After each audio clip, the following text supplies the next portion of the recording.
आज हम नया टॉपिक शुरू करेंगे। देखो लास्ट टॉपिक हमारा क्या हो गया था इसके अंदर कंडीशन ऑफ प्रेसिपिटेशन, जैसे कि आईपी हो गया था, केएसपी भी हो गया था, आईपी भी हो गया था। आईपी का मतलब होता है आयनिक प्रोडक्ट और केएसपी का मतलब होता सोलिबिलिटी प्रोडक्ट। यहाँ तक के देखे थे हमने, मैंने एक प्रॉब्लम आपको एक्सप्लेन करके दिया था।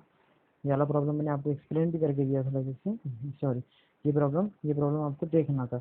जो भी प्रॉब्लम्स है, ये प्रॉब्लम न्यूमेरिकल की वैल्यू चेंज करके मैं आपको नए न्यूमेरिकल बाद में यूनिट खत्म होने के बाद में ऐड करूँगा, फिर वो आपको सॉल्व करना है। आज हम नया टॉपिक शुरू करेंगे, कॉमन आयन इफेक्ट। अब देखो कॉमन आयन इफेक्ट बोले तो क्या होता है? कॉमन का मतलब होता है सेम, कॉमन आयन इफेक्ट। जब किसी सॉल्यूशन के अंदर दो आयन एक जैसे हो तो उसकी वजह से जो इफेक्ट फॉर्म होगा is called as common ion effect. तो कॉमन आयन इफेक्ट का जो यूज है, जैसे कि काय के लिए यूज करते, तो जैसे हमने स्टार्ट में सबसे पहले यूनिट शुरू हुआ तो जब हमने एक चीज पढ़े थे, स्ट्रॉन्ग इलेक्ट्रोलाइट और वीक इलेक्ट्रोलाइट। स्ट्रॉन्ग इलेक्ट्रोलाइट का मतलब होता है वो इलेक्ट्रोलाइट जो कम्प्लीटली डिसोसिएशन, जिसका कम्प्लीटली डिसोसिएशन होगा, is called as strong electrolyte. और वीक इलेक्ट्रोलाइट किसको बोलेंगे? वीक इलेक्ट्रोलाइट वो रहेंगे जिसका कम्प्लीटली डिसोसिएशन नहीं होगा। तो ये जो कॉमन आयन इफेक्ट है उसकी हेल्प के जरिए यहाँ पे क्या होता है मालूम है क्या? हम एक वीक इलेक्ट्रोलाइट जो कम्प्लीटली डिसोसिएट नहीं होता, उस इलेक्ट्रोलाइट का डिसोसिएशन को क्या करते हैं? हम बढ़ाते हैं। अब वो कैसे होता है देखो, तो यहाँ पे क्या बताया इसने कॉमन आयन इफेक्ट के अंदर बताया है कि कोई एक ऐसा इलेक्ट्रोलाइट लिया गया जिसका डिसोसिएशन जो वीक है, वीक इलेक्ट्रोलाइट लिया गया जिसका डिसोसिएशन कम्प्लीटली नहीं हो रहा। तो इस वीक इलेक्ट्रोलाइट का डिसोसिएशन को इंक्रीज करने या इसका डिसोसिएशन का कॉन्सेंट्रेशन बढ़ाने के लिए वो क्या करते हैं? कॉमन आयन इफेक्ट को यूज करते हैं। यानी इसकी जगह पे क्या करते हैं, जैसे कि फॉर एग्जांपल दिया हुआ है, consider the solution of weak acid. तो एक वीक एसिड लिया गया CH3COOH, बोले तो एसिडिक एसिड हो गया। तो इसका डिसोसिएशन जो होगा, देखो यहाँ पे दिया dissociation only selected in the solution, तो इसका जो डिसोसिएशन होगा वो क्या होगा? कम होगा। जैसे यहाँ दिया हुआ है CH3COOH, CH3COO निगेटिव, बोले तो एसिडेट ग्रुप हो गया और हाइड्रोजन आयन रिमूव हो गया। तो ये जो वीक इलेक्ट्रोलाइट है इसका डिसोसिएशन क्या हो रहा है? स्लाइटली हो रहा है या कम हो रहा है, स्मॉल डिसोसिएशन हो रहा है। तो इस डिसोसिएशन को इंक्रीज करने के लिए उसने क्या किया है कि एक सॉल्ट लिया, स्ट्रॉन्ग इलेक्ट्रोलाइट का एक सॉल्ट लिया, जैसे कि CH3COO है, स्ट्रॉन्ग इलेक्ट्रोलाइट जिसका डिसोसिएशन क्या होगा? कंप्लीटली होगा। तो हम यहाँ पे देखते हैं कि स्ट्रॉन्ग इलेक्ट्रोलाइट का डिसोसिएशन देखो कैसा हो रहा है, CH3COONA, यहाँ पे यहाँ CH3COO निगेटिव और Na पॉजिटिव। तो ये क्या हुआ मालूम है कि आपको? स्ट्रॉन्ग इलेक्ट्रोलाइट का डिसोसिएशन। तो इस स्ट्रॉन्ग इलेक्ट्रोलाइट को क्या करेंगे? दोनों को भी स्ट्रॉन्ग इलेक्ट्रोलाइट जो ये स्ट्रॉन्ग इलेक्ट्रोलाइट देखिए सॉल्ट हो गया, इस सॉल्ट को सोडियम एसिडेट का सॉल्ट है ये, तो इस सॉल्ट को क्या करेंगे? वो एसिडिक एसिड के साथ मिलाया जाएगा। जो एसिडिक एसिड है वो वीक इलेक्ट्रोलाइट है जिसका डिसोसिएशन क्या हो रहा है? कंप्लीटली नहीं हो रहा है। तो उसके अंदर किसको मिलाया गया है? कि स्ट्रॉन्ग इलेक्ट्रोलाइट को मिलाया गया। जब दोनों ही आयन एक में मिलेंगे और वहाँ पे क्या हो जाएगा? CH3COO निगेटिव जो एसिडिक एसिड भी फॉर्म करेगा और CH3COO निगेटिव जो है वो कौन फॉर्म कर रहा? सॉल्ट भी फॉर्म कर रहा। Both the acid and salt produce the CH3COO negative ion in the solution के अंदर। दोनों ही क्या करते हैं? इसके आयन के सॉल्यूशन के अंदर क्या करते हैं? वो CH3COO निगेटिव फॉर्म करते हैं। तो पहले जैसे CH3COO निगेटिव जो है डिसोसिएट हो जाता है completely, therefore it provide the highly, और ये क्या होता है कि स्ट्रॉन्ग इलेक्ट्रोलाइट है। स्ट्रॉन्ग इलेक्ट्रोलाइट किसको बोला गया? जो कम्प्लीटली डिसोसिएट हो रहा। तो यहाँ पे जो सोडियम एसिडेट है जो सॉल्ट है वो क्या हो रहा है? कम्प्लीटली डिसोसिएशन होता है और वो क्या करता है? वहाँ पे highly concentration of CH3COO negative ion क्या करता है? फॉर्म करता है। तो according to the le Chatelier principle, according to the Lee Chatelier principle, the addition of the CH3COO negative form करता है CH3COO negative positive to salt to the solution of acidic acid. जो ये acidic acid का solution है उसके अंदर क्या होता है मालूम है कि जो एसिड था, तो एसिड का डिसोसिएशन कम होने की वजह से वो क्या कर रहा था? CH3COO निगेटिव फॉर्म कर रहा था और H पॉजिटिव फॉर्म कर रहा था। तो ये जो H रहते ना, ये क्या करता? सोडियम सॉल्ट जो है, जो सॉल्ट का डिसोसिएशन होगा, तो ये सोडियम सॉल्ट क्या करेगा? उसके H पॉजिटिव आयन को एक्सेप्ट करेगा। और यहाँ पे देखो क्या हो रहा है, ली चैटलर प्रिंसिपल के हिसाब से addition of the sodium acetate from the sodium salt to the solution of CH3COO negative. Acidic acid के अंदर क्या हो रहा है? सॉल्ट फॉर्म होना शुरू। Shift the equilibrium of dissociation of acidic acid to the left side. ये reverse reaction होती है क्योंकि एसिडिक एसिड की जो रिएक्शन हमने अभी देखे रिवर्स रिएक्शन है, रिवर्सिबल रिएक्शन है। तो इसके बाद में बताया इसने which CH3COO negative combine with the H positive and to form the unionized acetic acid। जो इसके अंदर के एसिडिक एसिड की जो सॉरी CH3 जो सॉल्ट था हमारा स्ट्रॉन्ग सॉल्ट, उसके जो निगेटिव आयंस है CH3CO निगेटिव आयन है वो क्या करेंगे, हाइड्रोजन को कंबाइन होंगे और एसिटिक एसिड फॉर्म करेंगे। Hence the dissociation of CH3COH is present due to the presence. यानी क्या हो गया मालूम है कि इसके अंदर जो एसिटिक एसिड है उसका डिसोसिएशन क्या हो गया, बढ़ गया है। किसकी वजह से, presence of sodium acetate contain the common CH3CO negative ion. Common salt effect में ये बताया उसने हमारे को कि जो इलेक्ट्रोलाइट, जो वीक इलेक्ट्रोलाइट है जिसका डिसोसिएशन कंप्लीटली नहीं हो रहा, उस वीक इलेक्ट्रोलाइट का डिसोसिएशन को सुपरजेट या फिर उसको बढ़ाने के लिए, उसका डिसोसिएशन को इंक्रीज करने के लिए इसने क्या किया है कि स्ट्रॉन्ग इलेक्ट्रोलाइट का सॉल्ट लिया। वो स्ट्रॉन्ग इलेक्ट्रोलाइट ऐसा है जिसके अंदर क्या है मालूम है क्या, जो वीक इलेक्ट्रोलाइट एसिड लिए थे ना हमने उसके कॉमन आयन प्रेजेंट है। जो वीक इलेक्ट्रोलाइट लिए थे हमने उस वीक इलेक्ट्रोलाइट के कॉमन आयन उस स्ट्रॉन्ग इलेक्ट्रोलाइट सॉल्ट के अंदर क्या है, प्रेजेंट है। जो सॉल्ट के अंदर स्ट्रॉन्ग इलेक्ट्रोलाइट का जो सॉल्ट है उसमें जो कॉमन आयन है, ये कॉमन आयन क्या करेंगे, उस वीक इलेक्ट्रोलाइट का डिसोसिएशन को क्या कर देंगे, बढ़ा देंगे।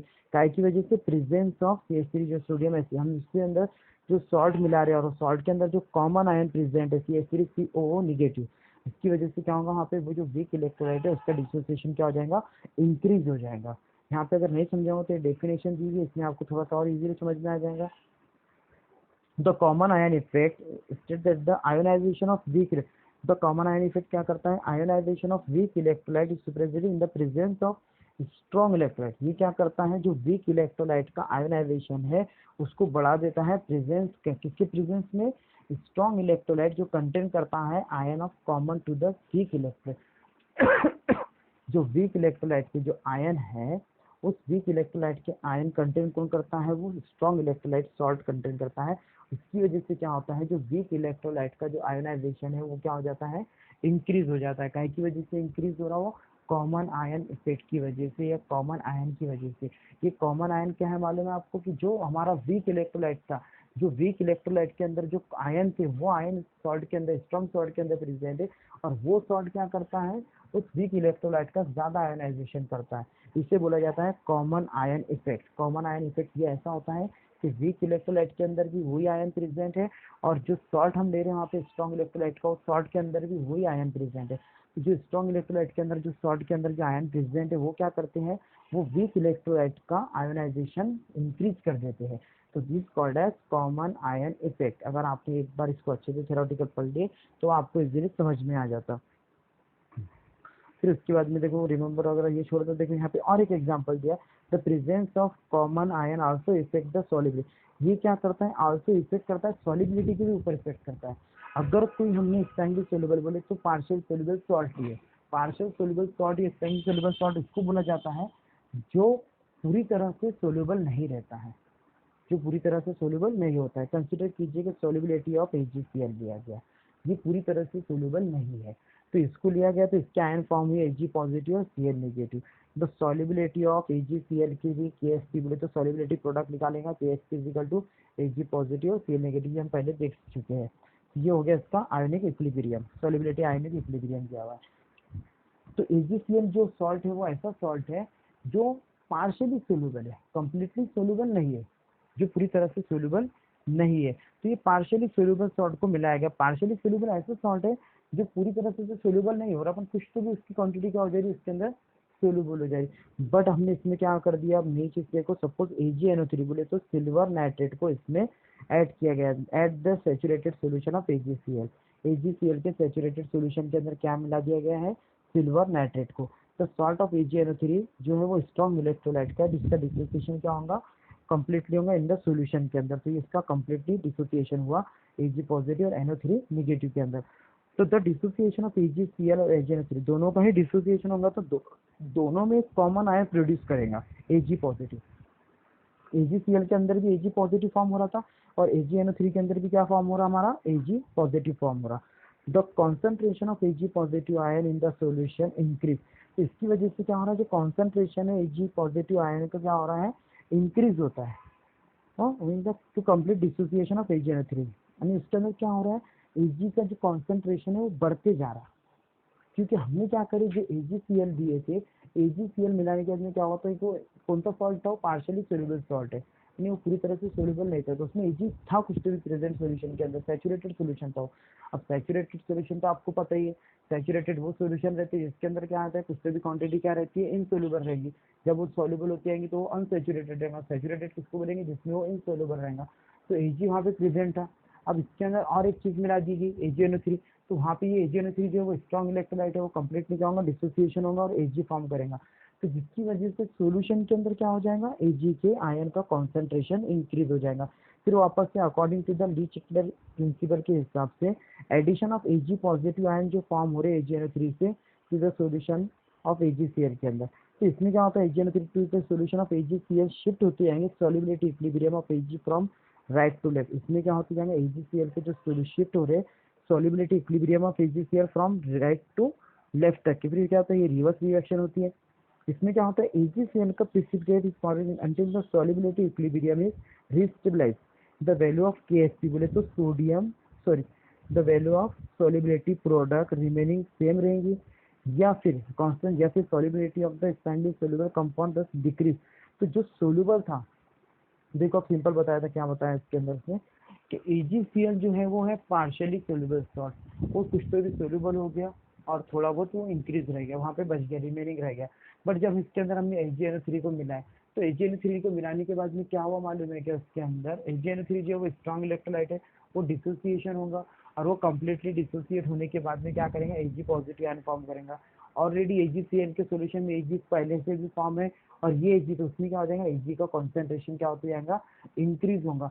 जब Ag का सिल्वर का कॉन्सेंट्रेशन जैसे जैसे इंक्रीज होते जाएगा तो उसकी सॉल्युबिलिटी क्या होंगी, डिक्रीज होगी, क्योंकि वहाँ पे क्या होता जाएगा, रिमेनिंग कांस्टेंट ज़्यादा वैल्यू क्या रहेगी Ag की, वहाँ पे अनडिसोसिएट रहेंगी, बोले तो इनसोल्यूबल रहेगी, वो सोल्यूबल रहेगी। तो इसकी वजह से क्या होता है, दस decrease with the presence of common ion solution. Common ion मिलाने के बाद में क्या होगा, उसकी soluble स्पेंडली soluble compound does decrease होगा। सॉल्युबिलिटी ऑफ द स्पेंडली जो सोल्यूबल सॉल्ट है, solubility of the partial soluble compound की जो सॉल्युबिलिटी है वो क्या होती जाएंगी, डिक्रीज होते जाएंगी presence of common ion in the solution. तो इसमें क्या हो रहा है, जो कॉमन आयन फॉर्म हो रहे हैं जिसकी वजह से क्या हो जाएगा, उसकी जो सॉल्युबिलिटी जो थोड़ा बहुत सोल्यूबल था, पार्शियली सोल्यूबल था, तो वो भी क्या हो जाएंगी, डिक्रीज हो जाएंगी।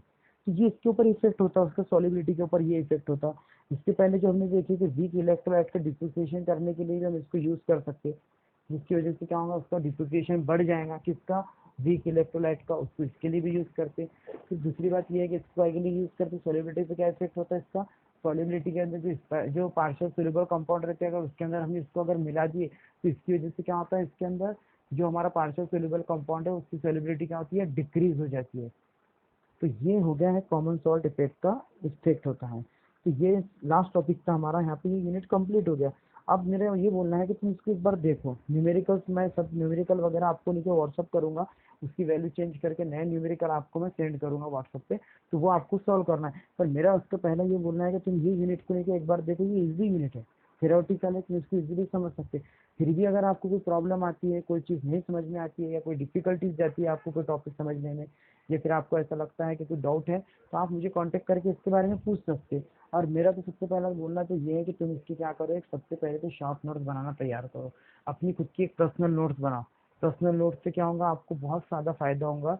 ये ऐसा फायदा होगा कि ये टॉपिक जो है आपको अपनी लैंग्वेज में समझ जाएंगे, और समझने के बाद में आप उसको अपने पास में रखेंगे, तो वो जब आपको ज़रूरत पड़ेगी पढ़ने की, तो वो आपके टॉपिक क्या आएंगे, काम में आएंगे।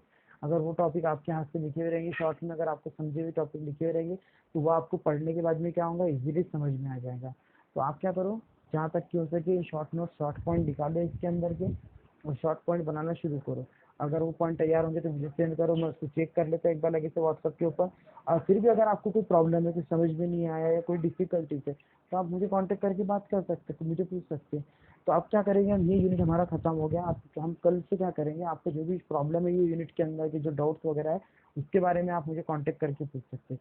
फिर हम क्या करेंगे, डाउट होने के बाद नेक्स्ट नेक्स्ट नया यूनिट शुरू करेंगे, या तो इलेक्ट्रोकेमिस्ट्री, और इलेक्ट्रोकेमिस्ट्री हमारा जो अधूरा बचा होता है वो शुरू करेंगे, या फिर वो 16-17 एलिमेंट, रॉ एलिमेंट जो एलिमेंट बाकी है, ग्रुप एलिमेंट बाकी है, 16-17 लास्ट नया यूनिट आया हुआ है, तो वो करेंगे। दो में से कोई एक यूनिट हम शुरू करेंगे। पर इसमें आपको जो भी डिफिकल्टीज है, जो भी प्रॉब्लम्स है, जो नहीं समझ में आया, तो वो आप मुझे कांटेक्ट करके पूछ सकते। कोई भी टॉपिक अगर रहा तो आप मुझे पूछ के इसको सॉल्व कर सकते। कल से हम डाउट देखेंगे एक दिन, उसके बाद में हम लगे थे कल आपकी जो भी डाउट है मुझे कांटेक्ट करके बताओ, उसके बाद में हम क्या करेंगे, नया यूनिट शुरू करेंगे। ओके।